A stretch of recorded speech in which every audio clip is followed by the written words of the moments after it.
Hello and a very warm welcome from ET Studios, ETHRWorld and Coursera. I'm Devina Lason, and today we're here to deep dive into the future of learning and work, creating more equal opportunity in a more digital world. Now do stay tuned as we navigate this dynamic intersection of technology, education and employment to envision a future where equal opportunity is within everyone's reach. To help us understand innovation strategies, emerging trends, and inspiring stories that highlight how we can build a more inclusive and accessible world for learners and workers alike, we have joining us today Shruti Tandon, MD, People Enablement, Nagarro; Ruchi Mago, CHRO, Orange Business; Deepshikha Dhasmana, Director, EE and L&OD, Cvent; and Raghav Gupta, Managing Director, India and Asia Pacific, Coursera. Thank you so much for joining us today. It's a pleasure to have you here. We're really here to talk about a very interesting topic, and who better than C-suite executives like yourselves to help us understand the future of learning in the workplace, where you stand today, where it's going, and I'm sure some key takeaways for all our viewers here today. So thank you so much. Absolute pleasure to have this conversation with you. Thank you so much for having us over. I'm really excited to carry out this conversation today with my co-panelists here. So, all of us know business these days have started shifting from almost being, dynamic to being unable to be predicted. And at the pace where the technology change is happening, especially with AI and machine learning and Gen AI, there is a challenge where organizations are facing, in the context that they would also not know what are the skills to be prescribed, and for businesses as well as to where to go, because the change is so sudden. If you were to look at technologies these days, the shelf life of technology is not more than 2 years. And I think in this hyper agile mode, the need of the hour is where you create an environment within the organization where a constant culture of learning is built in, right? And if I were to talk about Nagarro, we focus on creating and building a democratized learning and development department. So, learning for the people, by the people, and of the people. And creating a culture of learn agility within the organization. When we say learn agility, it is learning mindset with agility, ability to pick up the pace as and when it changes. And then, of course, this is the part where business and the organizations matter. And the second part is where employees come into play. These days, employees too have an upper hand in curating their own learning pathways. They would need areas where their interests lie in. They would want to learn and be the masters of picking up stuff for themselves based on their own interests, right? And that's where, a perfect balance of creating something which is hyper-personalized for your employees, and at the same time fun, involving gamification. That's a entire buffet that we had in Nagarro created for our employees, building a culture of learn agility and taking it forward. So, of course, there is traditional learning at play, but then there are experiential learning avenues as well that you have created, learning in community. So, that's where the play around, making your people not just learning on a particular technology, but getting them to a level where they are building skills like, problem solving, dealing with abstraction, and being business and consulting oriented. So that's something that shapes up as a bridge shaped personality. People going deeper in multiple areas of technology, depth like pillars of the bridge, and then a cross functional knowledge. Running through these pillars, complementing these pillars in the cross functional domain. That makes a bridge shaped personality where you get a wholesome view for employees in terms of skilling and upskilling. Wonderful. Thank you so much for that context setting. I'd love to bring in our other panelists as well to understand, just as Shruti has put forward, where do you see your business evolving? What are the evolutions in your specific industry? Surely the demand of the day, the market demands are constantly changing. So if you can just help with a little context setting of where your business is really at, and therefore how do you see evolving your employee skilling, upskilling process in order to meet those needs? Ruchi? Very happy to be here with the esteemed panel. So I think what is relevant today is obsolete tomorrow. The world is changing really, really fast. Skill is definitely the new currency. And I think for us, it is all about learning has to be fast, i.e. futuristic. It has to be accessible. It has to be specific, wherein the element of personalization has to come in and has to be timely as well. From our current state, with a lot of technical certifications and upskilling and reskilling happening, and that's all for the skills for tomorrow. There's also a lot of focus on attitude and mindset, and there comes the entire thing on the growth mindset. How do we continuously learn? How do we learn, relearn, unlearn is an important element as well. And it has to also go in line with the career aspirations. Sure, yes. The talent today are changing careers, and we used to change 5 jobs, now they change 5 careers. And if that is the demand of the workforce right now, the organizations have to actually provide that platform wherein they are able to move diagonally, vertically, horizontally to look at what are their career aspirations. Just to add to what Ruchi just mentioned, the world before COVID happened used to be VUCA. I'm talking about the business world. It used to be VUCA, volatile, uncertain, complex, and ambiguous. However, post-COVID, the business world has become Barney. It's brittle, it's anxious, right? It's non-linear, which means that any kind of data that you get today is going to become irrelevant tomorrow. And it's incomprehensible, so it just becomes extremely difficult to gather this data and try to develop inferences out of it, right? So you have to be, as learning leaders in the industry, it's extremely important for you to be agile as well. Yes. I mean, ChatGPT just changed the world completely. The way we perceive learning today has completely changed after ChatGPT came in. The jobs that were relevant yesterday are not relevant today because most of it is being taken over by AI. So how do you continue to evolve, yourself? And you have to constantly keep adding to your skill sets.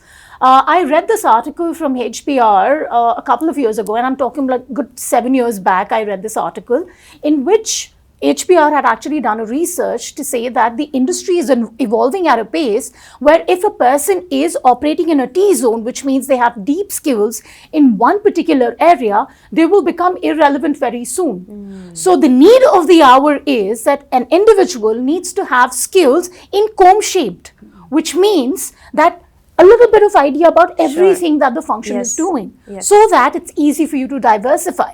You just upskill yourself a little and you're ready for tomorrow, right? And that's what we are seeing happening today, right? So the article was extremely relevant. Yeah, absolutely. Fascinating. Thank you for sharing that. So if you had to encapsulate your approach to upskilling, reskilling, how do you really do that? How do you assess what your employees need and how do you put forward those programs in the organization? It is not just knowing about what your employee needs. It is also important for you to know what's relevant in the industry, right? Because the employee might just not be able to understand what the environment is kind of offering at the moment or is demanding from the industry. So you as the L&D leader have to be even more agile and keep a tab on what's happening in the industry, right? Because once you keep a tab at it, you can offer the right kind of learning opportunities to the people within the organization. Like picking from what Ruchi just mentioned, that it's important for us to upskill people to move and shift gears within the organization. At Cvent, we have launched something called as the LEAP platform, which is called, I mean, if you, the full form of the acronym is Learn, Engage, Adapt and Perform. It is basically a career progression, career aspirations meeting platform that provides an employee an opportunity to shift gears in their career. So I could be a person from marketing who's extremely keen on moving into technology, But where's the path? Who's going to make me do that? yes. Right? How will I upskill myself to move to a different domain altogether? This particular platform helps employees to upskill themselves so that they're ready for that role.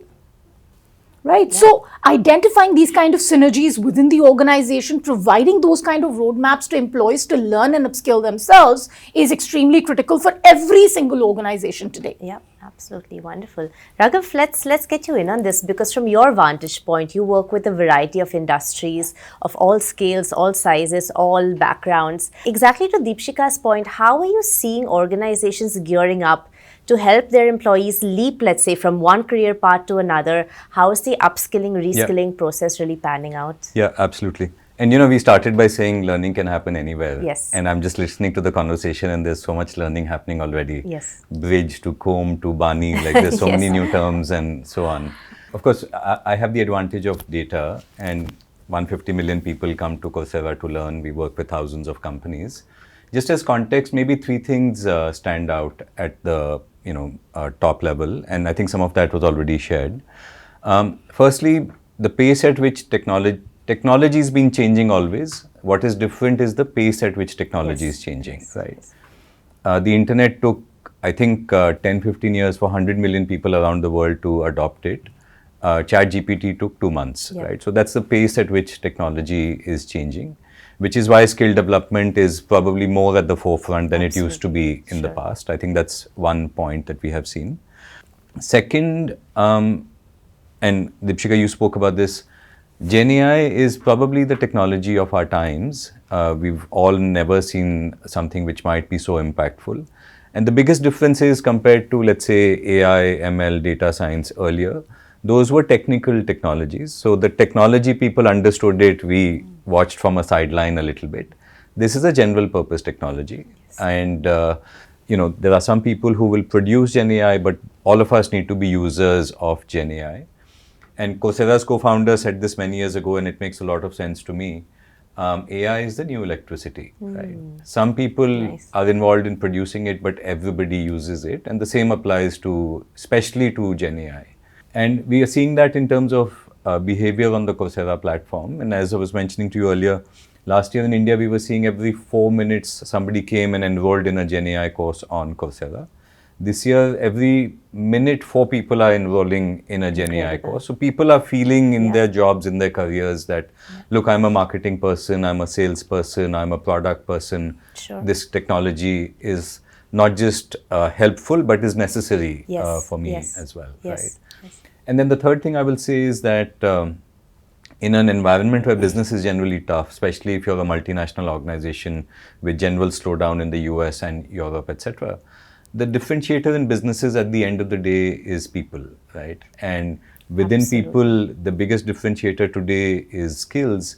And within skills, a company might have 200 different job roles. But what we see successful companies doing is identifying which are mission critical jobs and focusing on them. Because yes, all 200 job roles are important, but there are possibly 30 or 40 that are mission critical. And programs that focus on them from a learning standpoint possibly have the biggest impact. Those are the HR leaders, L&D leaders that really have a seat at the business table, if you will. Absolutely, yes. So, Wonderful. Thank you for that. So, to your point on the impact of AI and how I love this quote of your founder, how AI is the new electricity. I'd love to hear from the L&D leaders. What impact are you really seeing for all these emerging technologies? Of course, AI, Gen AI being at the helm of it. How do you see these emerging technologies impacting your L&D programs? And how do you sort of merge the two, your traditional programming as you always had in the organization, but then adding on this layer of technology? How is that changing the way you put forward the programs, Shruti? So if I were to talk about the way learning is curated at Nagarro, we have this traditional learning platform that we call Nagarro U, which, takes care of, so it provides a marketplace of learning. So the intent behind this was, again, where I said that we want people to be owners of their own journey and path while enabling them with the right tooling and the avenues to be able to carry that efficiently, right? So it's an entire marketplace which would have, there are certain people who would like to learn from podcasts. There are some who would like to go with the traditional books. There are some who want an online learning. Some want instructor-led learning. It is different with each individual, and again, hyper-personalization is where you would focus on what do you want your people to carry and take away from that. And apart from this, and of course, I heard an interesting point of assessment also, and how you're skilling and how you're actually measuring that.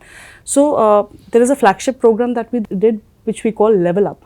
This is a program where people, when they had done their courses, could go and take these Level Up programs to certify themselves to be at a particular badge level in that skill.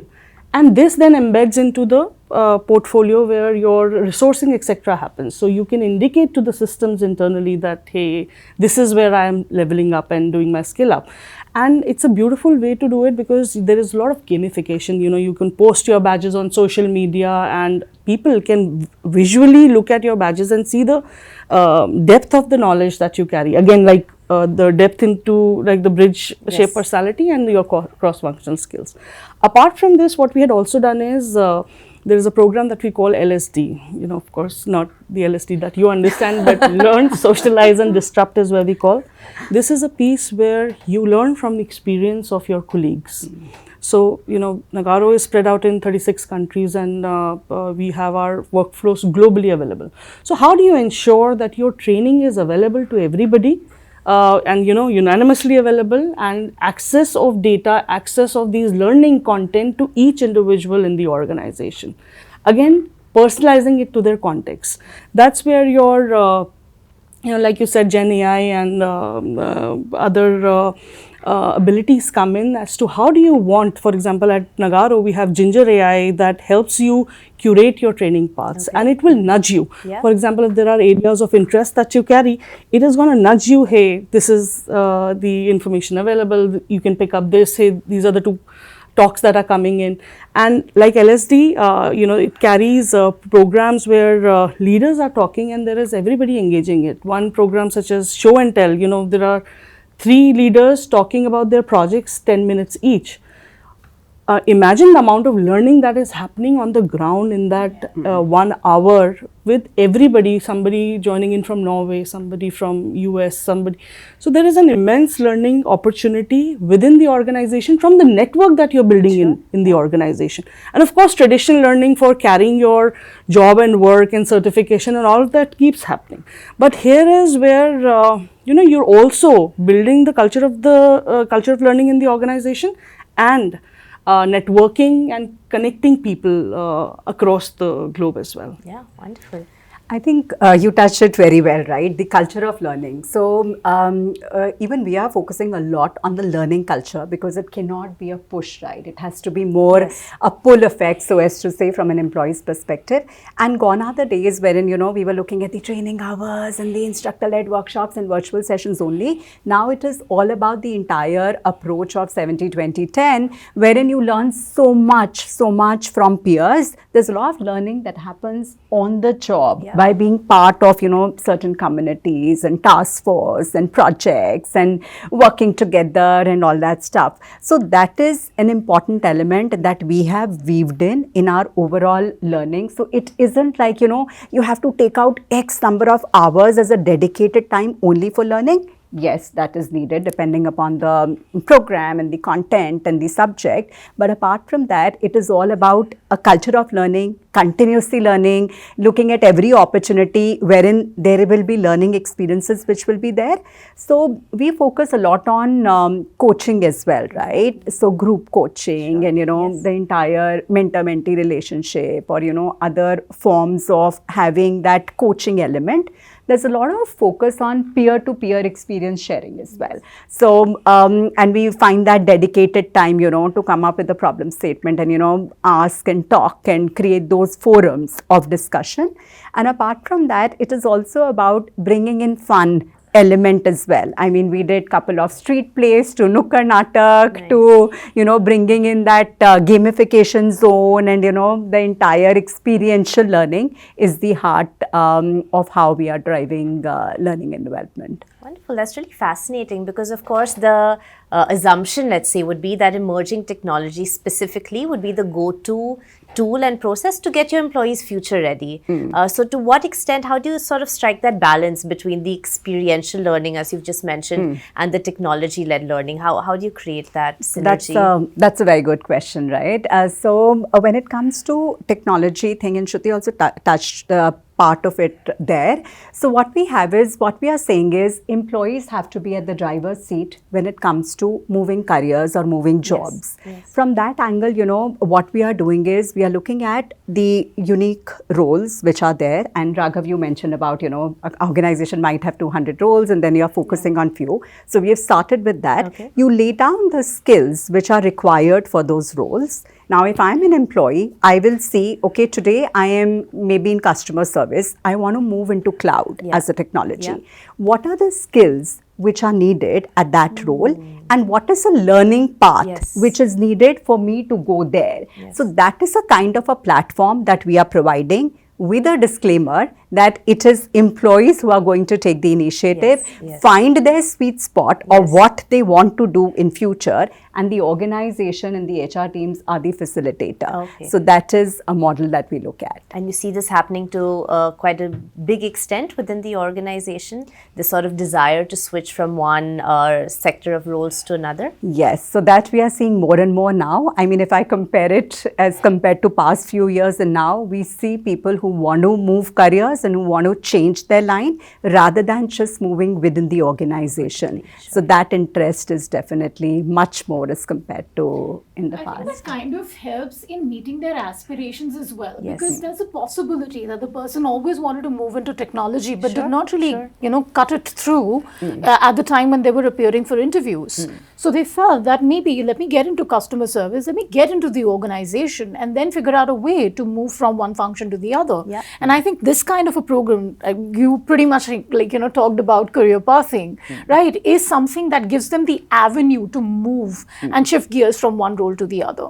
And I think as organizations, big organizations, it's very important for us to provide them that kind of avenues, right? And to be very honest, Coursera, LinkedIn Learning, Udemy, all of these are actually facilitators, because there's only as much knowledge that can rest with an organization. But Coursera comes across as a great platform that offers the opportunity to people to learn whatever they want to. So indeed, these platforms, when we talk about edutech platforms, are helping greatly in equipping the right kind of skills in our workforce. And if I were to talk about Gen AI and how we are empowering our employees, we are conducting a lot of trainings in which we are integrating AI tools into the tools that exist within Cvent. The purpose, of course, is to make a seamless availability of Gen AI, because there's security involved, there are the various risks that are involved. And we, being a product company, have to be very mindful of the kind of tools we provide to our employees, right? So doing that kind of testing, doing the due diligence, and then providing the right kind of tools to our employees is our key focus. Quite recently, we launched something called as Beautiful.ai, which is an AI-enabled platform which helps you to create beautiful presentations. Okay. Right. So that This is an in-house initiative. Yes, it is an in-house initiative. It's a platform. It's a tool that we've partnered with, but we've kind of merged it with our PowerPoints so that people are able to create better presentations with least amount of time investment. Wow. That is how you go about empowering them, because you reduce the amount of time that person will end up spending in beautifying that presentation by providing them a tool and providing them the education that's required to use that tool seamlessly. Wonderful. Wonderful. Raghav, so just to add to this, what are some of the sort of key innovations that you're seeing in the learning process thanks to emerging technologies like AI, Gen AI, and so on? How is it sort of helping to democratize the learning process? For example, transcending language barriers, especially in a country like India, is a huge requirement for organizations. So how do you see tech really enabling all of this? Yeah. Just very quickly before I come to that, to Ruchi's point and your point, Deepshikha, as well, on internal mobility, I think it's very helpful and useful for employees. It's also great for business, right? And we've seen this company that we work with based out of Mumbai. So they said, look, over a period of 2 years, because we help people build skills, they were able to move around internally. We quantified that. What is the measurable rupee amount of benefit the organization, developed, because you don't have to hire externally, spend costs, lose productivity, all of that. Over 2 years, $20 million. Wow. Is what they quantified it. And I forget the exact number, but this was over 5,000-10,000 people Sure. who moved roles internally. So it's a very quantifiable metric. Yeah. And sometimes you ask about the ROI of learning, and if you, deliver $20 million, then there is clear Yes. And it helps Thank you with for that. retention too. Yes. So it's a win-win. It's a win-win, absolutely. Yes. So It makes your workforce also future ready. Yeah. That's a big plus point as well. Absolutely. Yeah. So to your question, Devina, we are finding Gen AI is really powerful when it comes to taking online learning forward. And 3 examples which I think we are focusing on. So firstly, one is called what we are calling Course Builder.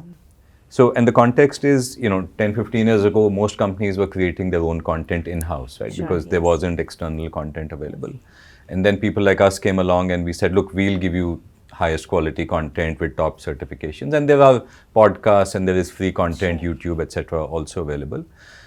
And while that is great, what is missing is context of the company, right? If at Cvent or at Orange Business, you need to learn Gen AI, the question in your mind is why? Yeah. Why should I be learning this Yeah. technology? Why should I be learning data science, etc.? So over the last 9 months, we've trained a Gen AI model, which we are calling Course Builder. And we've said, look, an organization can come in and say, this is my learning objective. These are the audiences that I have in mind. And I want a 2-hour course or a 50-hour course, whatever you might want. Curate a course for me. And so it will go to the Coursera platform and it will pull the relevant content and create a personalized, customized course for you. And you can say, I want my CEO to also talk at the start. I want my SME to also talk in this. So can you mix and merge everything and within a period of 2 hours, create a personalized course? So this we are finding a lot of companies are seeing a lot of value in, and we are calling it AI-enabled course builder. The second thing that we are doing is mostly we find that people spend time and effort in learning to get ahead in their careers. That's the single largest driver for people. Absolutely. And when you're going and, there is some in-person learning, but most of learning has moved online, especially after COVID. Now, the challenge with online learning is it can be lonely because you're there with your computer and you're trying to learn something. Yeah. So we've embedded an AI-enabled coach in the platform, and you can use that to get help while you're learning. You can ask it, look, I've been told or I've been encouraged to learn Gen AI. Will it help me in my career? I'm an enterprise marketer, and so on and so forth. So coach. And then third, most companies or many companies have audiences around the world, and I think all 3 of your companies have audiences around the world. The reality is a very large chunk of content that's get produced is in English, right? So we've said, can we use this technology to just translate it to every language, right? Can we make it available in French and German and Spanish and, Hindi and Kannada and so on and so forth.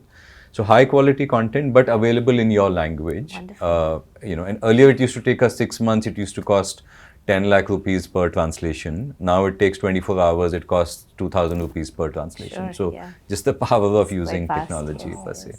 Wonderful, yeah. And I mean, the same question to the rest of the panelists. How are you really ensuring that your L&D initiatives are sort of democratized in your organization, that you're giving that equal opportunity to everyone, regardless of their geography, maybe their scale in the organization? Is this a challenge, first of all? And how are you really addressing that equal opportunity for all? See, with the context of Nagarro, the spread is huge. And, like I said, what is important is that the content is available to everybody at any given point in time, and something that people can pick up based on their interests, right? But you have to make sure that this reaches masses, right? And it is available and it is accessible. And of course, then you are personalizing it to the context of an individual. You can, depersonalization around what you want to achieve, what people are interested in. So language as a barrier, I think that's not a problem statement that we have, because English is a language that we have across the board. So that makes our life easier. But then, of course, with, for example, one initiative that we do is where we, Testing Pro is the name of the initiative, where we, we partner with the Atypical Advantage, which is an organization that generates employment for people with disability. And NASSCOM is helping us build this partnership and deliver it. So people get trained on people with autism and similar this thing, get trained on being a software tester and then get employed. So, of course, there is one where your reach to the masses is there, and then there is also something specific that you also want to develop, and it reaches everybody, even where you want to build employment around people with disability too. Wonderful. So, one of that initiative we are running, but rest, like I said, the language barrier, fortunately, that's not a problem statement with us at the moment. For us, within India, English is the language, so I don't have that as an issue. But we being global, yes, we have different languages, and then, with the help of AI and technology, the French modules can be converted into English, and all that stuff is definitely much more easier and much more faster. I think at an India level, it is more about accessibility at ease and accessibility as per my own convenience time for the person who's taking the course. So that is an important element. And we do have people who are in the remote areas at times serving the customers. So how do we make that available when they are available to go through the content as well? So that is something that we keep a very close eye on, and we provide that kind of a platform. Yeah, wonderful. Being based out of 15 to 20 countries, people speaking different languages, certain times it kind of poses a challenge, because German people prefer, content to be available in their own language. They don't really follow English that well. Though most of our LMS content is available in English, but when it comes to our clients don't really follow English that well. So you have to translate the content that you have to train them on, because you're a product company, making it available in their language is critical. So we have translators who've been working with us, since forever, to make sure that that language translation is done. But I'm sure that Gen AI is supporting them, in a huge degree to kind of reduce the amount of time they used to invest in translating every single thing down. So certainly that is something that we do at the moment, where we have translators within the organization who are translating it into different languages. But let's see how it changes in the coming years. Yes, together with technology. Yeah, absolutely. Thank you all so much for all these insights. What I'm really gathering is that, of course, L&D, reskilling, upskilling, and so on is absolutely the need of the hour in any organization across the country, across the sector.